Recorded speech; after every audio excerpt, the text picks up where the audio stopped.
Council's provisional rules of procedure None of these challenges is new. What is new, however, is that they are increasingly transnational, increasingly acute, and have ever greater implications for human, state, regional, and international security. They are increasingly transnational because of the growing ease with which people, goods, and money can cross borders. Mr. Yuri Ferotov. The farm gate value of opium production alone in Afghanistan is equivalent to around 10% of the country's GDP. Opium, therefore, forms a significant part of the Afghan economy and provides funding to terrorism and insurgency while fueling corruption. This situation cannot last forever.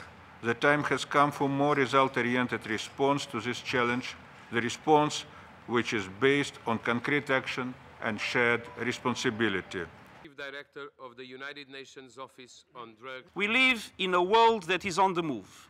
Information, ideas, capital, culture, and people are all crossing borders at a much greater speed than at any previous time in history. And with respect to the movement of human beings, patterns of migration, mobility, and displacement are changing.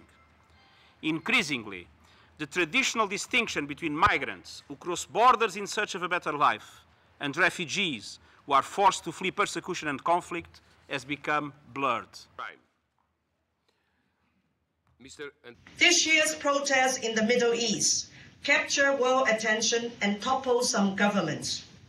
Many analysts saw these events as uprisings against inequalities in income levels and opportunities, especially for youth.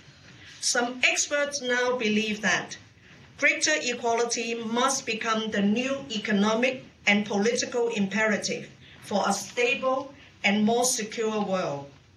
I have no idea if this will happen. Personally, I would welcome such a policy imperative with open arms. Prevention is the heart of public health, and equity is the soul.